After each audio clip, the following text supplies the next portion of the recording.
Salut à tous, c'est 122. On se retrouve aujourd'hui avec ce serveur. Donc, on l'avait vu dans la dernière vidéo où j'avais juste un peu montré à quoi ça ressemblait un serveur et on avait installé Windows dessus juste pour voir un petit peu c'était quoi la configuration.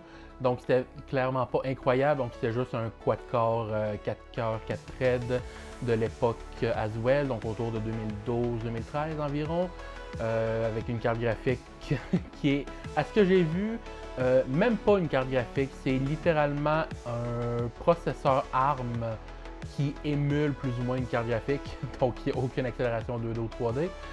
Donc pas grand chose qu'on puisse faire avec ça. Il n'y avait pas beaucoup de RAM, ce genre de choses-là. Donc aujourd'hui, ce qu'on va essayer de faire, c'est la première étape, ça va être de l'upgrader un peu. Donc on va changer quelques pièces pour pouvoir essayer de l'améliorer un peu. Et deux, je ne sais pas pourquoi j'ai le petit doigt de sortie. Et deux, on va avoir un système d'exploitation spécial qu'on va installer dessus pour essayer de le transformer en serveur de maison, pour quelque chose qui peut être utile pour vous, chez vous, si vous voulez stocker des données, faire tourner des applications vous-même, ce genre de choses-là. Et ce qui est important de savoir aussi, c'est que ce que je vais faire aujourd'hui pour l'installation de serveur. Vous pouvez le faire sur n'importe quel ordinateur. Là, j'utilise un vrai serveur pour la démonstration. Vous pouvez prendre votre vieux Ryzen première génération pour faire exactement la même chose. Donc, la première chose qu'on va faire, c'est voir un peu c'est quoi les upgrades que je vais faire. Donc, premièrement, il y a déjà deux disques durs 1 Tera. Je vais en ajouter deux autres, donc on va avoir 4 Tera dedans. Après, on avait seulement 16 GB de RAM. Je vais en rajouter 8 pour pouvoir monter ça à 24.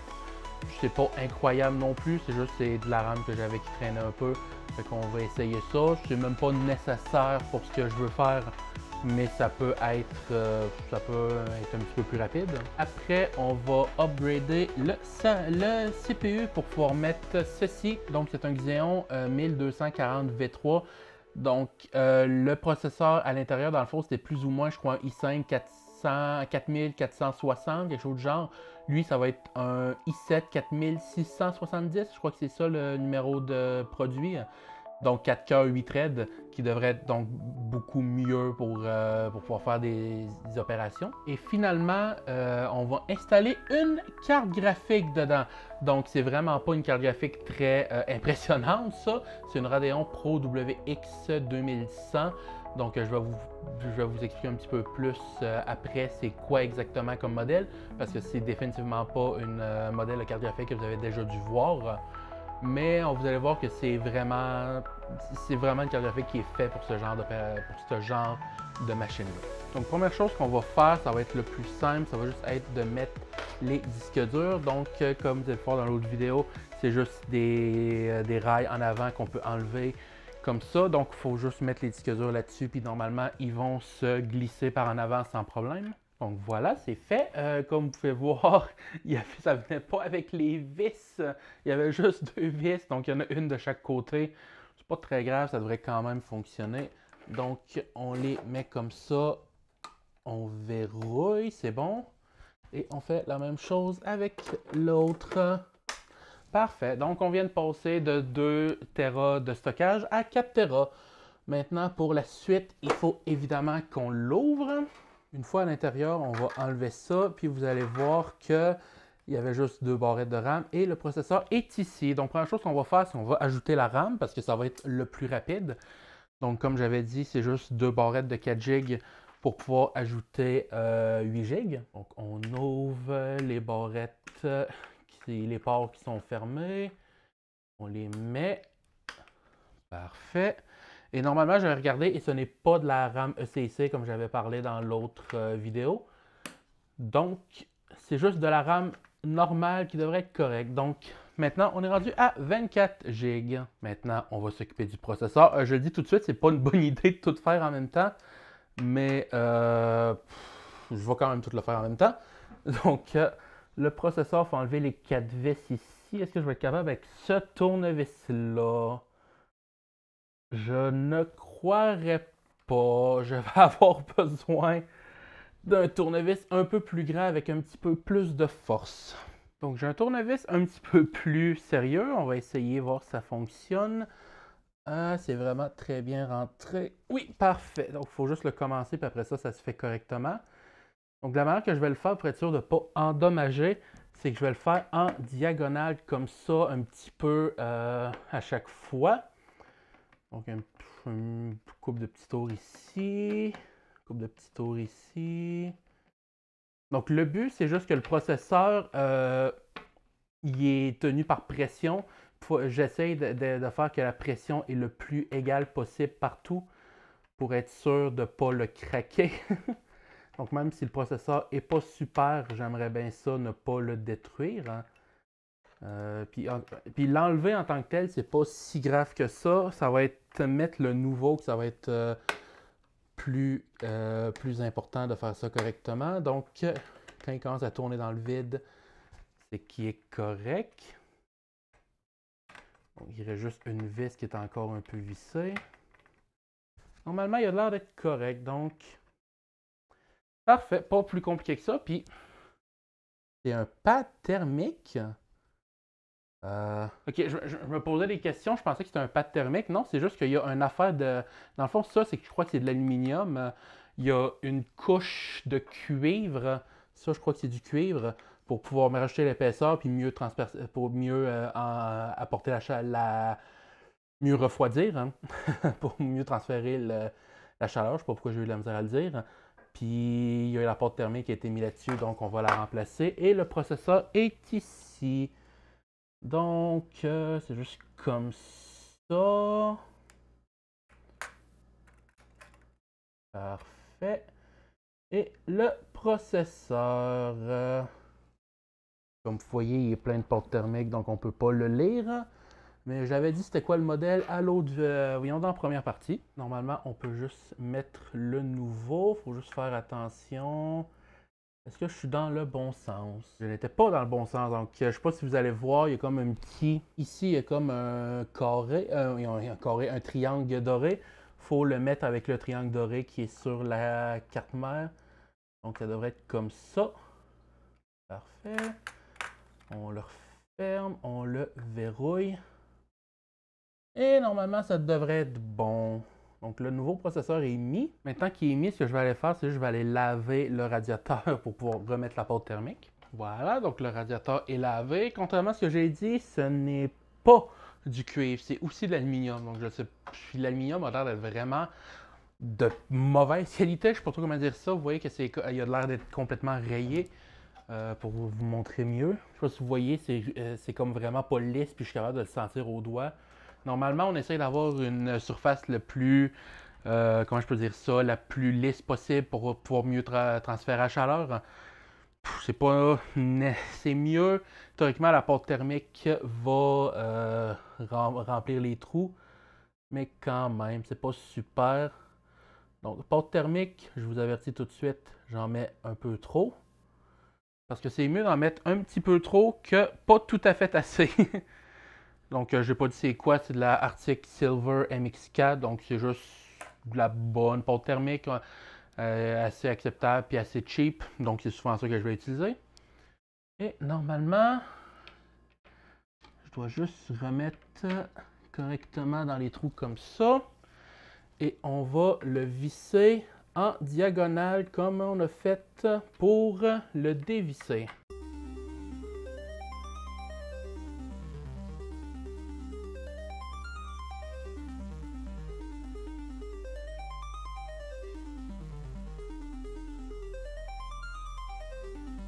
Parfait, donc c'est remis, c'est solide. Est-ce que je l'ai remis à l'envers? Je ne crois pas, je pense pas que ça change grand-chose de toute façon. Donc on va remettre ça. Ouais, donc ça ne tient pas vraiment avec toute la rame, c'est un peu étrange. Et maintenant que ça c'est fait, je devrais pouvoir enlever la carte réseau qu'il y avait ajoutée pour pouvoir mettre ma carte graphique. Donc il faut le libérer à l'arrière, il y a comme une espèce d'affaire de métal pour pouvoir le déverrouiller. Donc je pense qu'il faut que je le lève comme ça. Comme ça, parfait. Donc vous voyez que c'était juste une carte réseau, tout ce qu'il y a de plus normal, qui est juste un X. Donc il faut juste l'enlever comme ça. Et on va mettre notre carte graphique ici. Donc comme j'avais dit au début, c'est une Radeon Pro WX 2100. Donc les Radeon Pro, c'est les gammes faites pour les serveurs normalement, ou les workstations, mais souvent plus pour les serveurs. Donc vous voyez que c'est des cartes qui font juste une carte d'épaisseur, alors que normalement les cartes vont être au moins 2 d'épaisseur, parce qu'il faut qu'ils fassent sortir l'air chaud. Dans les serveurs, c'est pas comme ça que ça fonctionne. Comme j'avais expliqué dans l'autre vidéo, l'air rentre par en avant, puis passe au travers, puis ressort en arrière. Donc, tout ce que le petit fan fait, c'est que ça relâche l'air chaud dans le serveur. Puis après ça, c'est les fans en avant qui sont censés s'en occuper pour tout leur faire ressortir en arrière. Alors qu'un fan normal, c'est elle qui est censée gérer elle-même sa régulation de chaleur. Donc, c'est pas avoir plus d'air frais dans l'ordinateur aide, mais c'est pas nécessaire. Là, c'est absolument nécessaire, sinon la carte va mourir. Une Pro 2100, c'est définitivement pas très puissant. C'est l'équivalent d'une RX 550 environ, donc une carte graphique bas de gamme qui date d'il y a quelques années, mais c'est pas grave pour ce qu'on veut faire. Donc, il faut juste la mettre ici, comme ça. Après, on essaye de la mettre... Ok, il faut que je fasse attention avec ça ici. Je la rentre dans le trou ici. On a un problème que je ne m'attendais pas. Ça ici, ça me bloque. C'est quoi ça? USB? Ok. Est-ce que je peux juste l'écraser? Non. Ça doit être pour les ports USB en avant, probablement. Je vais les enlever pour le moment, je n'ai pas besoin. Puis je vais voir si je peux régler ça d'une autre façon plus tard. Ok, c'est rentré. Ça va être un peu compliqué. Puis la carte, le plastique de la carte touche un peu un radiateur. Pas l'idéal. Donc c'est vraiment pas fait pour ajouter une carte graphique là-dedans. Mais bon, on va vivre avec. Je pense que ça devrait être correct, pareil. Donc, tous les updates sont faits, sauf un. Donc, à la dernière vidéo, j'avais fait remarquer que normalement, on ne va pas installer l'OS sur les disques durs en avant. En tout cas, dans les serveurs un petit peu plus modernes, on ne fait pas ça. Parce que c'est un peu de la gaspille, vu que les disques, on a besoin pour le stockage. Puis je pense que c'est pour ça qu'il y a un port USB interne ici. Donc, ce que je vais faire, c'est que j'ai une clé USB, une mini clé USB comme ça. Je crois que c'est 16 Go, peu importe. Ce que je vais faire, c'est juste que ça va être ça qui va permettre d'avoir l'OS. Donc, on va juste l'insérer comme ça. On va l'ouvrir comme ça pour être sûr que ça rentre, ça ne fasse pas de problème. Et voilà. Donc, je ne sais pas si vous allez le voir, mais ici, maintenant, il y a une clé USB. Ça va être ça qui va avoir l'OS. Voilà. Donc, maintenant que toutes les updates sont faites, ce qu'il reste à faire, c'est de remettre la plaque sur le dessus et voir si le serveur démarre encore. On est de retour dans Windows. Je l'ai juste démarré pour être sûr que tout était correct. Puis comme vous pouvez voir, tout a l'air d'être fonctionnel du premier coup. Ce qui m'étonne un peu. Je ne sais pas c'est quoi ça. Donc vous voyez que maintenant c'est un Xeon E3 1240 V3. Donc 4 cœurs, 8 threads. Mieux que ce qu'on avait avant. 24 Go de RAM au lieu de 16. Disque 0 de Western Digital 1 Tera. Disque 1 Western Digital. Disque 2, ça c'est le RAID matériel. Donc c'est les deux disques qui étaient déjà là. Disque 3 amovible qui est la clé USB que j'ai ajoutée. Est-ce que c'est bien une 16 Go? Oui, c'est une 16 Go. Et si on va dans GPUZ, on voit qu'il n'y a pas de driver d'installer, mais il détecte bien que c'est une carte graphique AMD Radeon, génération Lexa, blablabla.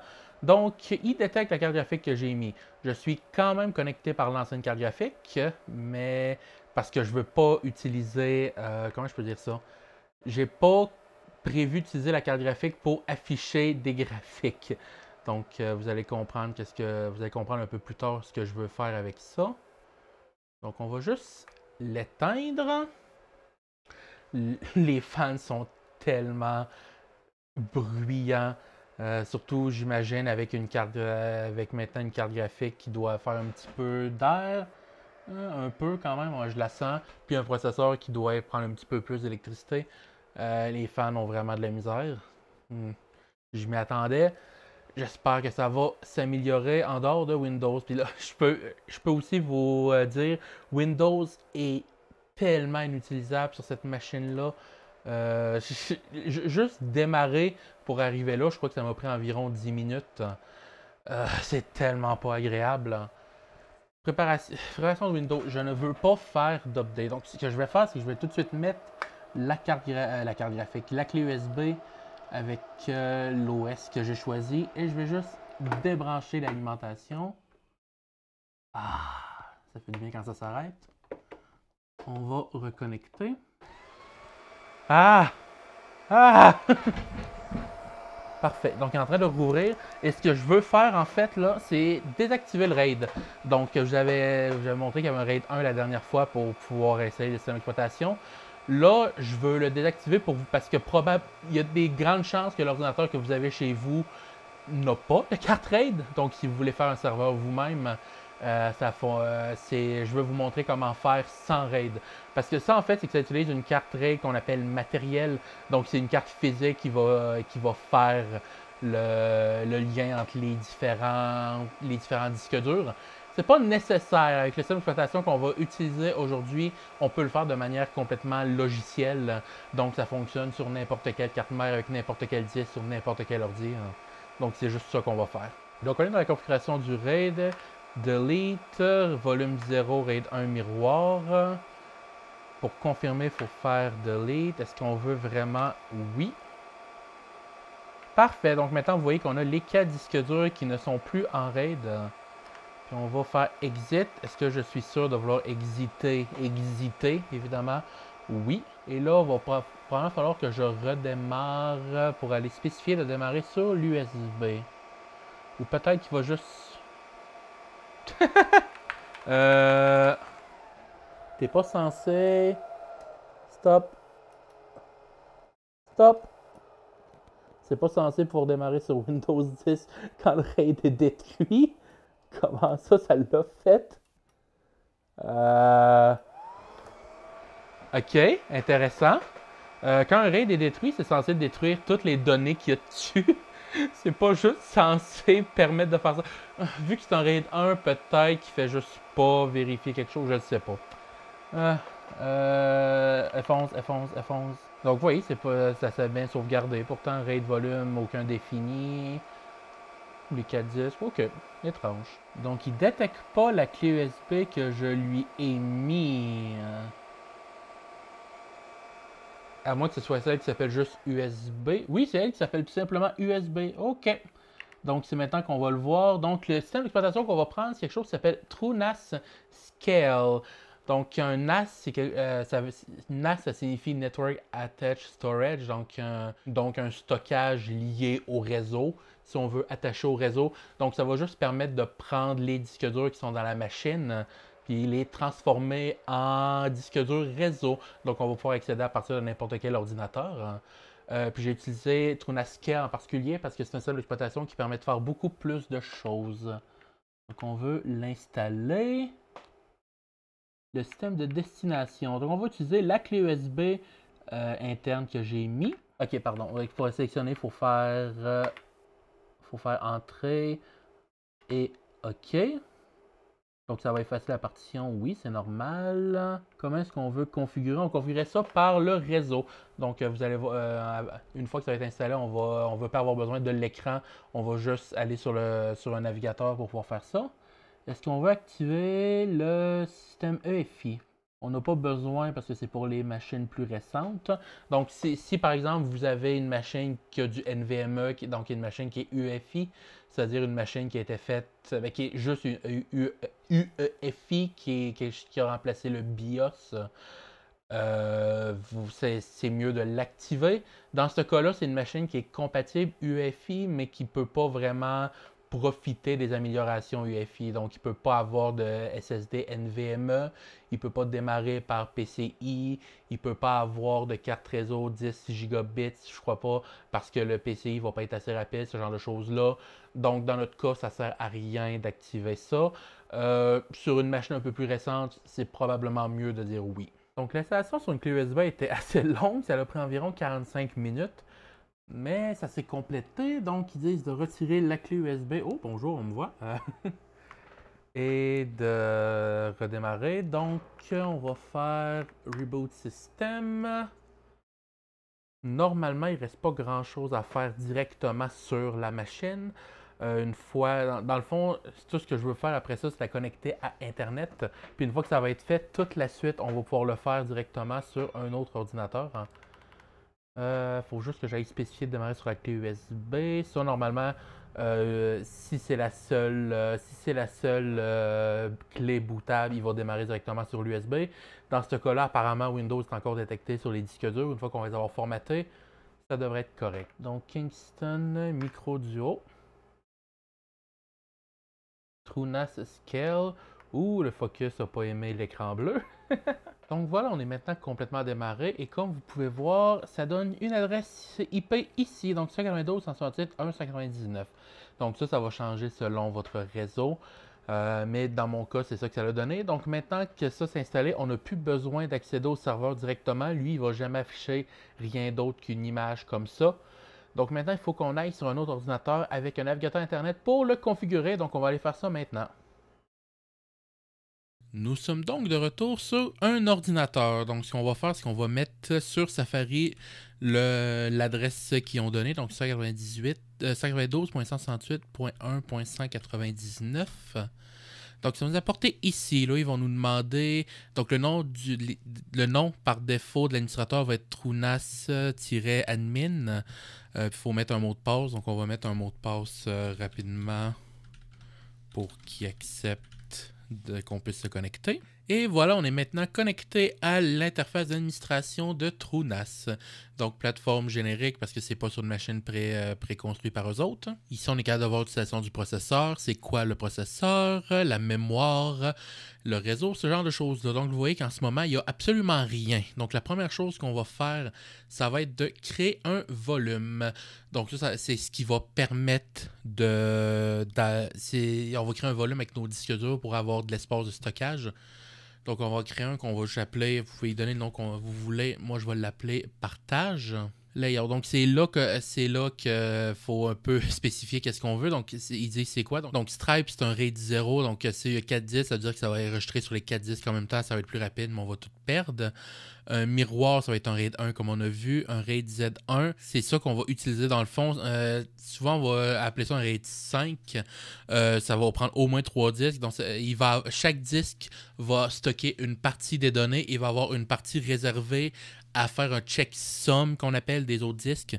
Donc, c'est-à-dire que s'il y a un disque qui meurt, les deux autres ont assez de données pour pouvoir restaurer le disque puis le remplacer. Puis après ça, c'est la même chose. Donc, RAID Z2, c'est la même chose. Ça en prend 4. Donc, il y a 2 disques qui peuvent mourir. Un RAID Z3, ça en prend 5. Donc, il y a 3 disques qui peuvent mourir.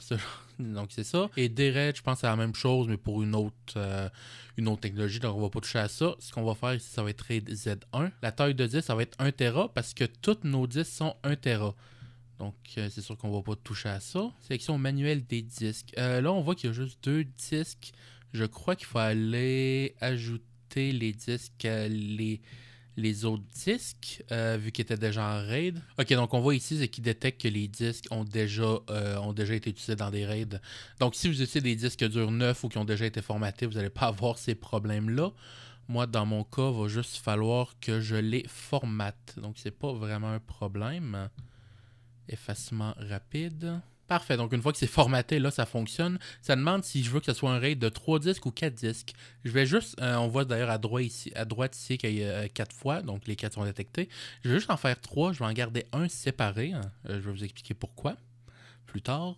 Donc VDEV, c'est pas important que vous sachiez c'est quoi, donc on va juste faire suivant. Si on veut garder des logs, on n'est pas obligé de le faire, donc suivant. Pièce de rechange. C'est que si par exemple, si on veut qu'il puisse réparer automatiquement, si par exemple il y a un disque qui meurt, on peut dire OK, prends ce disque-là, s'il brise, recrée-le automatiquement. Je ne vais pas faire ça parce que comme j'ai dit, je vais utiliser le 4e disque pour quelque chose d'autre. Cache, on ne touche pas à ça. Méthode de données, on ne touche pas à ça. Duplication, c'est pour des backups, on ne touche pas à ça. Parfait. Donc tout ce qu'on fait, c'est un RAID Z1 qui est, comme j'ai dit, un RAID 5 normalement, qui va utiliser 3 disques de 1 Tera, ce qui fait 1.8 Tera de disponible. Donc, on confirme et on le laisse créer. Une fois que c'est créé, on le voit ici. Donc, le volume partagé ici avec 3 disques. On va en créer un nouveau qu'on va appeler application qui va être Stripe. Donc, c'est-à-dire qu'il va juste avoir un disque. Ça va être le disque restant. Ils ne recommandent pas de le faire. Normalement, ils disent tout le temps d'en mettre 2. C'est pas grave. Dans ce cas-là, c'est pas grave. Donc, créer volume, comme vous pouvez voir, j'ai juste sauté toutes les autres étapes. Donc ça, c'est un disque de 1 Tera. Donc ça va être 1 Tera disponible, c'est vraiment pas compliqué. Voilà, maintenant on a nos deux. On va aller dans Dataset. On est capable de voir nos deux ici. Donc application partage. On est capable de voir l'état de santé, l'espace qui reste, ce genre de choses-là. Maintenant que ça c'est fait, on va créer un partage. Pour ça, il va falloir créer un compte pour pouvoir y accéder. Donc il faut aller dans Identifiant utilisateur et en créer un. Donc on va l'appeler Cédric Demo par contre. Par exemple, donc nom d'utilisateur Cdemo, c'est bon. Mot de passe. On va mettre quelque chose que je vais me rappeler rapidement. Donc on va pas mettre plus d'infos que ça, on va juste faire enregistrer. Maintenant qu'on a un compte qui va fonctionner, on va aller dans Partage. Ça, c'est Mac qui nous a fait quelque chose de bizarre. On va aller dans Partage Windows SMB. Donc, SMB, c'est ce que Windows utilise pour pouvoir accéder à des disques réseau, mais ça fonctionne aussi sur Linux et macOS. Donc, c'est ça qu'on va utiliser. Ajouter, on va le placer dans Partage, pardon. On va l'appeler Partage. Et on va laisser ça par défaut. Donc, enregistrer. Donc, avertir qu'il y a quelque chose qu'il n'aime pas particulièrement, c'est pas grave, on peut juste faire continuer. Et on va juste le laisser se créer, voilà. Donc, le service n'est pas en cours d'exécution. Est-ce qu'on veut le faire? Oui. Donc, on fait démarrer, puis après ça, ça va être correct. Et voilà, normalement, on a déjà un partage réseau qui est fonctionnel. Sur macOS, c'est assez simple pour accéder. On peut juste aller dans Emplacement réseau. Là, vous voyez qu'il y en a deux parce qu'il y a aussi mon serveur à moi qui est déjà là. Donc, celui qu'on vient de créer, ça va être Trunas 2. On va aller dessus, se connecter comme, ça va être Cdemo et le mot de passe que j'ai rentré. Voilà, donc le partage s'affiche ici. Et voilà, maintenant on a juste un espace de stockage où on peut créer des choses. Là, va falloir configurer les autorisations pour pouvoir permettre de faire ce qu'on veut.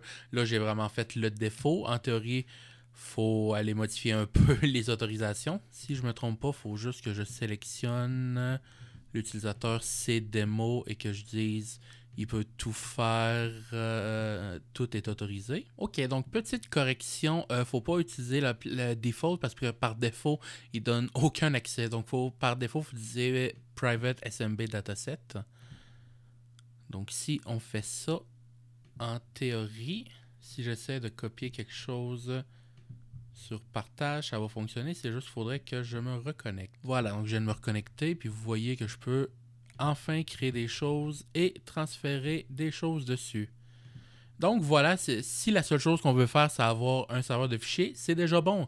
Donc sur Windows, ça fonctionne à peu près de la même façon. On peut aussi aller en réseau ou dans l'explorateur de fichiers, on peut juste écrire directement l'adresse du serveur. Donc 92, 168, 199 dans mon cas, mais ça peut être d'autres choses pour vous, comme j'ai dit. Donc si vous voulez juste un serveur de stockage, tout c'est fini.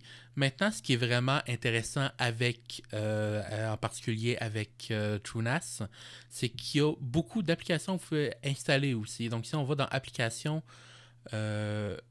ici en haut à droite, dans Découvrir des applications, on peut voir qu'il va y avoir beaucoup il y a 214 applications qu'on peut installer puis gérer directement très facilement. Donc, il y a énormément de choses. On me fait voir, par exemple, ici, Audio Bookshelf pour pouvoir gérer des audiobooks. AdGuard, c'est pour pouvoir bloquer les pubs sur votre réseau. Calibrer, normalement, ça permet de lire des e-books. Donc, ça permet d'avoir des mettre disponibles sur un site. Donc, n'importe quelle machine peut y accéder. Donc, vous voir qu'il y a beaucoup de choix. Puis il y en a tout le temps qui ajoutent. Donc si on va en installer, il faut aller dans Configuration ici et définir un volume. Et c'est pour ça que j'ai créé un volume séparé qui s'appelle Application. On peut le mettre théoriquement sur le même, mais j'aime mieux les séparer. Donc comme ça, on va avoir 1 Tera qui va être réservé juste pour mettre des applications et des machines virtuelles comme on va le voir après. Une fois que c'est fait, on retourne dans Découvrir des applications. Et moi, l'application en particulier que je veux installer, elle s'appelle Jellyfin. Je l'avais montré rapidement dans la vidéo sur le faux Raspberry Pi, si on veut, la boîte Android que j'avais transformée avec Linux. Donc, toutes les applications, Jellyfin est ici. Donc, si vous ne savez pas c'est quoi, c'est que c'est une application qui permet d'avoir une espèce de Netflix local, si on veut. Donc, vous mettez vos propres films, vos propres séries que vous avez ripé légalement de vos DVD, de vos Blu-ray, et bien évidemment. Donc, quand on crée l'application, on arrive sur cet écran. Vous pouvez voir que j'ai créé un dossier qui s'appelle Vidéo sur le partage. Vous allez peut-être voir que ça a un petit peu changé. Je me suis trompé dans la création la première fois, donc je dois la recréer. Donc, on va laisser par défaut, donc vous voyez dans configuration du stockage, ils vont ils mettent I et X default volume, donc on ne va pas toucher à ça. Ce qu'on va faire, c'est qu'on va aller dans additional volume, et là, on va aller spécifier le dossier qu'on a créé.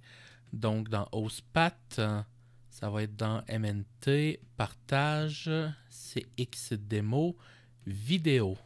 Donc, c'est là qu'on va mettre les vidéos pour ça. Et après ça, dans ressources, on va laisser CPU 2. On n'a pas besoin d'en mettre plus que ça pour vidéo. 4, ça serait probablement mieux, mais vu qu'on a juste 4 cœurs, c'est pas une si bonne idée. 4 GB de RAM, ça devrait être en masse. Dans Mountpad, il faut aussi spécifier comment on veut que le container c'est là que c'est comme ça que ça va faire tourner les choses à l'intérieur, comment le container va voir le dossier. Je sais absolument pas comment faire un slash sur un ordinateur, sur un clavier qui n'est pas un clavier Apple, parce qu'Apple ne veut pas suivre les standards. Donc j'essaye n'importe quoi. Ok, parfait, je l'ai trouvé. Donc normalement dans Linux, ça va être MNT pour mount. Et on va mettre ça dans vidéo, tout simplement. Ça va pas être plus compliqué que ça. Et ici, il faut cocher le GPU, genre GPU configuration, on va mettre le pass-through available. Donc, c'est l'utilité de la carte graphique que j'ai ajoutée. Donc, comment vous expliquer ça? Si vous essayez de lire une vidéo 4K 60 fps ou même 30 fps, c'est quelque chose quand même assez lourd à faire selon la machine. Donc, si vous essayez de le faire sur un Apple TV, c'est pas vraiment un problème, ça va fonctionner. Si vous essayez de le faire sur votre téléphone va chauffer, il va prendre beaucoup de batterie, mais il va être capable de le faire. Si vous essayez de le faire sur votre télé intelligente ou sur un Chromecast, ça va absolument pas marcher, c'est pas assez puissant. Donc, en activant ça, ça va permettre d'activer l'encodage et le décodage vidéo, l'accélération vidéo. Donc, ça va faire que c'est le serveur qui va gérer le signal 4K en tant que tel, puis qui va envoyer juste le résultat vidéo à la machine, qui va être une vidéo déjà compressée, déjà décodée dans un format que l'autre machine est censée être capable de lire beaucoup plus facilement. Donc, ça veut dire que votre appareil qui va lire la vidéo va vraiment pas avoir besoin de faire grand chose. Donc votre téléphone va moins chauffer, votre Chromecast va pouvoir lire une vidéo 4K même si c'est un Chromecast 1080p, ce genre de choses là. Puis c'est le serveur qui va faire le plus dur, hein. Puis vu que le serveur est censé être plus puissant, ben c'est ça l'utilité. Puis en théorie on peut le faire avec le CPU, mais un CPU pour décoder de la vidéo c'est extrêmement lourd. Donc, c'est vraiment pas recommandé de faire ça. La recommandation normale, ça va être de faire ça avec une carte graphique. Puis même une vidéo 4K, vous n'avez pas besoin d'une carte graphique très puissante. Donc là, c'est une WX 2100 qui est à peu près une RX 550. Dans mon propre serveur, j'utilise une RX 550, puis il n'y a aucun problème à lire de la 4K. Donc même si c'est souvent recommandé, c'est des cartes graphiques comme ça, beaucoup plus bas de gamme, qui sont quand même relativement récentes, parce que ça va utiliser beaucoup plus. Vous pouvez mettre par exemple vous pouvez mettre votre vieille GTX 1060 par exemple, il n'y a pas de problème à faire ça. La seule chose, c'est que ça va prendre plus d'électricité, donc ça va fonctionner, je l'ai déjà fait pendant un moment, mais c'est un petit peu moins recommandé, on va dire. Maintenant que ça c'est fait, vous voyez ici, il y a une option Web UI, donc on va cliquer dessus, puis ça va nous permettre de configurer le container qu'on vient de créer. Donc, serveur Windows 168.1.99, 2.313. Donc, langue d'affichage, on veut du français, Canada dans mon cas. Nom d'utilisateur, ça va être cdemo encore. On va pas mettre de mot de passe. On va mettre un mot de passe. On va ajouter une médiathèque. Donc ça, c'est là que vous pouvez mettre... Dans le fond, c'est pour mieux classer vos choses. Est-ce que c'est des films, de la musique, des séries, des livres, des photos, des vidéos, ce genre de choses-là? Ça, c'est vraiment juste pour vous. On va mettre ici films et séries mélangés. Nom d'affichage YouTube. On va pas toucher au reste. Donc, si c'est des choses connues, ça va être capable de détecter puis de vous afficher un résumé des films puis des séries, de télécharger des pochettes, ce genre de choses-là. Moi, dans mon cas, ça va pas fonctionner parce que ça va être une vidéo YouTube que j'ai fait, donc c'est sûr qu'elle va pas être là. Il faut aller dans Dossier et c'est là qu'on va mettre le point de montage qu'on a mis, donc MNT vidéo. On va faire OK et voilà, c'est créé. Donc, suivant, langue d'affichage, ça c'est pour dire le dossier est censé être en quoi. En quoi on veut que ça mette la description, donc on va les mettre en français. En sachant évidemment qu'en anglais, il va y avoir plus d'options, mais on ne va pas toucher à ça. Terminé, voilà. Donc, on se connecte avec le compte qu'on vient de créer. Je crois que le C n'avait pas fonctionné quand je l'ai créé. Donc, j'ai dû retourner voir la vidéo que j'ai enregistrée. Apparemment, je faisais vraiment pas attention. J'ai écrit démo comme ça. Donc, ça va se connecter. Et YouTube va être là. Donc là, je suis en train de transférer une vidéo. Elle ne va pas fonctionner pour le moment. Maintenant qu'on est ici, par contre, on va aller activer le fameux décodage en codage-décodage vidéo. Donc, on appuie sur le profil ici en haut à droite et on va dans tableau de bord. Hein. Après, c'est dans lecture, transcodage, accélération matérielle. Là, c'est là qu'il faut que vous spécifiez c'est quoi votre carte. Donc, il y a NVIDIA, Intel, API, AMD, AMF. AMD, AMF, je crois que c'est pour des vidéos. Je crois que c'est pour des cartes beaucoup plus récentes. Donc, on va juste se contenter d'utiliser VAAPI, qui est générique, qui devrait fonctionner avec n'importe quelle vidéo. On va laisser toutes les options par défaut. Si on ne le sait pas, on ne touche pas à ça. Et maintenant, on fait juste sauvegarder. J'ai compris. Et maintenant, en théorie, ça va être capable d'utiliser tout simplement la carte graphique pour pouvoir décoder les vidéos. Voilà, donc j'ai fini de transférer 2 vidéos pour pouvoir comparer. Donc ici, on a l'étrange Noël de Monsieur Jack en DVD. Donc c'est juste une vidéo 480p très facile à ouvrir. Donc on peut voir les infos ici. Si on essaye de l'ouvrir, là j'ai coupé le son donc vous n'allez rien entendre, en partie pour les droits d'auteur. Vous allez voir que ça fonctionne sans aucun problème. Donc je ne vais pas montrer beaucoup parce que j'ai un peu peur de Disney. Mais vous voyez que ça fonctionne vraiment sans aucun problème pour quelque chose en 480p. Maintenant, si on revient en arrière et qu'on ouvre une vidéo que moi j'ai filmée, donc ça va être la vidéo de la semaine dernière. Hein. Donc vous voyez 4K 264, donc c'est la première partie du serveur. Hein. Si on la lance, normalement, voilà, vous voyez que ça se lance extrêmement rapidement. Vous voyez que normalement, il ne devrait avoir pas de problème à lire. En plein, quand je dis ça, ça bloque un peu. Là, pour être honnête avec vous, un des problèmes que j'ai, c'est que je suis connecté avec un adaptateur qui convertit le Wi-Fi en Ethernet parce que je n'ai pas réussi à faire marcher le Wi-Fi sur le serveur.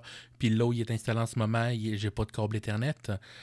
Internet, cet adaptateur-là est extrêmement lent. Je crois qu'il est limité à quelque chose comme 12 mecs/secondes, ce qui est juste pas assez pour du 4K. Mais on peut juste le limiter à par exemple 15 mégabits/seconde, puis normalement ça devrait fonctionner. Ça prend juste un petit moment parce qu'il faut que la carte graphique fasse le transcode, l'encodage. Mais normalement ça devrait fonctionner. Voilà, donc ça a juste pris une seconde à recharger. Puis vous voyez maintenant que la vidéo a plus l'air de bloquer pantoute. Puis théoriquement, la vidéo est encore en 4K. C'est sûr que j'ai pas mal limité. Je l'ai mis à 10 finalement à cause de l'adaptateur encore une fois. Mais vous voyez que ça fonctionne sans problème. Donc ça, c'est une chose qu'on peut faire. Évidemment, il y a énormément de vidéos. Donc là, il y a énormément d'options. Donc là, vous voyez que maintenant que c'est un petit peu mis à jour, c'est un peu mieux classé. Pour pouvoir lire des vidéos, des affaires financières, finances, des serveurs, comme par exemple un serveur Minecraft. Je crois qu'il y a même une option, par exemple, pour avoir un serveur Terraria, Satisfactory, Palworld, Steam Headless. Je crois que ça permet de juste partager ça permet juste de streamer des jeux si vous avez une carte graphique Nvidia apparemment. Donc, c'est quelque chose qui a l'air relativement récent. Donc, vous voyez, il y a beaucoup d'options comme ça. Donc, déjà, ça, c'est vraiment très bien pour la plupart de ce que vous avez besoin. Mais si, par exemple, vous voulez, je sais pas, une vieille application qui tourne sous Linux qui n'existe pas là-dessus ou qui tourne sous Windows, il y a l'option ici, Instance, qui permet de créer des machines virtuelles. Donc, il faut juste spécifier où on veut stocker. Donc, dans notre cas, on va juste mettre ça dans Application. Voilà. Donc, on fait créer une nouvelle instance et là, on dit ce qu'on veut. Donc, si c'est une machine Linux, ça c'est nouveau, on peut créer des containers. Donc, ça va utiliser le Linux déjà installé, puis ça va juste permettre de tout séparer les données pour les mettre sur une autre chose. C'est probablement le mieux dans le cas de Linux. Mais si vous voulez, par exemple, Windows, vous pouvez utiliser une VM. Donc là, juste pour vous montrer, on va juste garder par défaut VM, puis on peut même utiliser des images préconfigurées de Linux. Par exemple, si on veut la dernière version de Ubuntu, je crois que ça va être celle-là. Donc on dit ça. Après ça, combien de processeurs on veut utiliser? Donc on va dire 4. Et combien de mémoire? On va dire 4 GB par exemple. Donc 4096. Qu'est-ce qu'on veut que ça émule? Tu peux émuler du NVMe, il n'y a pas de problème avec ça. On peut même littéralement spécifier un disque physique puis dire prends celui-là puis stocke directement. Donc nous, c'est pas ça qu'on veut. Donc on va pas toucher à ça. On peut aussi partager directement des choses USB. Pareil, on va pas toucher à ça. On peut partager une PC, donc on peut partager par exemple une carte graphique. Si on installe Windows, on va pouvoir jouer à des jeux Windows en partageant comme ça. On peut partager une carte réseau, donc la machine va être complètement séparée du réseau local, ce genre de choses-là. Dans notre cas, c'est pas ça qu'on veut faire. J'ai oublié ici, donc il faut dire la taille qu'on veut. Donc par exemple, on peut dire qu'on veut une taille de 100 GB. Par défaut, voilà, ça va créer une adresse courriel qui va juste être bridge qu'on appelle. Donc, ça veut dire que ça va juste passer par la carte réseau existante. Évidemment, il faut y donner un nom. J'ai oublié ce léger détail. Hein. Donc là, je prends une image Linux qui existait déjà. C'est pas nécessaire. Vous pouvez aussi évidemment télécharger ailleurs puis juste le transférer vous-même dessus. Puis, comme j'ai dit, ça fonctionne avec Windows. Donc, vous pouvez tout simplement installer, par exemple, je sais pas, une machine Windows XP, connecter une carte graphique un peu plus vieille, la partager. Puis, comme ça va vous faire une machine Windows XP qui va être complètement séparée de votre réseau. Donc, qui va être un peu protégée au moins. Puis, vous allez pouvoir accéder à distance pour pouvoir faire tourner des vieux jeux, ce genre de choses-là. Ça peut aussi être, par exemple, si vous voulez tester un Linux comme là, je vais faire Ubuntu, on peut l'installer comme ça pour voir si c'est stable, ça fonctionne.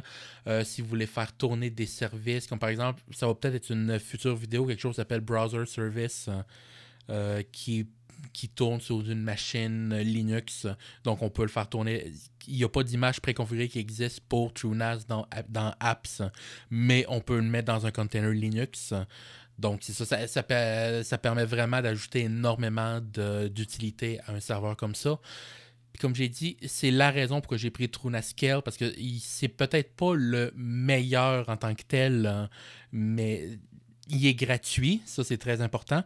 Puis il y a vraiment absolument tout. Donc, il y en a d'autres qui vont être mieux adaptés pour certaines choses. Si vous êtes vraiment juste intéressé par la partie NAS, il y a une distribution de Linux qui s'appelle Open Media Vault, qui est faite pour faire des NAS, puis qui va être un peu plus, peut-être un petit peu plus simple à comprendre, à utiliser, à gérer que TrueNAScale. Si vous voulez juste la partie machine virtuelle, il y a un système qui s'appelle Proxmox qui permet justement de créer des containers. Container, c'est nouveau dans TrueNAScale, donc c'est pas encore tout à fait stable, alors que Proxmox a toujours été là. Donc c'est peut-être un peu plus simple à utiliser juste pour la partie machine virtuelle, mais l'avantage de TrueNAScale, c'est que ça fait absolument tout en même temps. Puis vu que c'est quelque chose qui est officiellement supporté par une vraie compagnie, c'est assez facile de trouver du support. Puis comme je l'ai montré, il y a une tonne d'applications préconfigurées puis qui est souvent mis à jour. Donc vous allez souvent voir des nouvelles applications être ajoutées à ça. Donc c'est pour ça que c'est celui que je recommande, celui que je vous ai montré. Voilà, donc la machine est créée. Normalement, on peut juste cliquer dessus pour pouvoir voir l'écran. L'interface a un peu changé depuis la dernière fois. Ça va être ici, donc Shared Console. Donc, petit détail, il faut faire Enable VNC pour pouvoir voir l'écran. VNC Port, je sais pas c'est quoi. 1, 2, 3, 4, 5. Normalement, on peut juste cliquer ici pour pouvoir l'afficher. Ok, donc correction. Vu que c'est une image préconfigurée, c'est Windows, normalement, il y a un bouton pour afficher l'image. Ça, vu que c'est préconfiguré, si on va dans Shell, en fait, on est connecté directement sur Linux. Donc, voilà, Ubuntu 25.04. Donc, c'est juste que c'est une version qui n'a pas d'interface graphique. Mais vous voyez que ça fonctionne en théorie. On va voir si ça fonctionne. Donc, Lynx, normalement, c'est un navigateur web en console qui permet de juste naviguer sur des sites extrêmement simples. Lynx. Parfait. Donc, on est sur Internet. Donc, maintenant, je devrais pouvoir aller sur Google. On va aller sur www.google.ca. Est-ce qu'on va accepter le cookie? Oui. Est-ce qu'on va accepter le cookie? Oui. Est-ce qu'on va accepter le cookie? Donc, vous voyez que c'est vraiment pas très développé, mais voilà. On est sur Google. Donc, on peut aller sur Wikipédia, je sais pas, TrueNAS. Google Search. TrueNAS, Wikipédia, anglais, TrueNAS, blablabla. En bas, est-ce qu'on va accepter? Oui. Oui. Always, en fait, quand? Et voilà, on est connecté sur Wikipédia en console sur la page de TrueNAS. C'est pas très développé, mais ça fonctionne bien. Donc, TrueNAS, c'est famille de Linux et BSD, Network Attached Storage. J'ai coupé sans faire par exprès. Mais vous voyez, ça fonctionne. Donc, comme ça, comme j'ai dit, on peut tout simplement... donc, je vais quitter ça. Donc, avec ceci, on va mettre fin à la vidéo. Donc, voilà, comme vous pouvez voir, c'est vraiment pas si compliqué que ça de tout simplement installer de faire un serveur maison. Encore une fois, j'ai pris un vrai serveur pour vous montrer parce que je l'avais et je trouvais ça intéressant, mais c'est absolument pas nécessaire. J'aurais pu prendre un Core 2 Quad puis faire la même chose. C'est intéressant de voir qu'ils considèrent que la RAM est ECC. J'ai récupéré les barrettes de RAM dans un ordinateur workstation qui avait aussi un Xeon, donc peut-être que c'est aussi de la RAM ECC. Pas fait attention. Mais voilà, donc vous voyez, c'est vraiment pas compliqué. TrueNAS, c'est vraiment quelque chose qui est très... C'est très complet, mais surtout ça peut être complexe. Donc, je vous ai vraiment montré le plus simple comment faire l'installation, comment configurer pour avoir le minimum. Après ça, vous pouvez regarder beaucoup plus de choses, comme par exemple, comme vous pouvez voir, vous pouvez faire des partages NFS pour des Linux macOS. Vous pouvez faire des partages iSCSI pour pouvoir faire des réseaux d'entreprises beaucoup plus complexes. On peut faire tourner des machines virtuelles Windows, comme j'ai dit, partager une carte graphique, ce genre de choses-là. La machine n'est pas adaptée pour ça, mais bon, donc voilà, vous voyez que c'est vraiment complexe, mais c'est pas compliqué. Donc, il y a beaucoup de choses à faire, mais c'est pas difficile à comprendre. Donc, j'espère que vous avez apprécié la vidéo et on se dit à la semaine prochaine. Au revoir.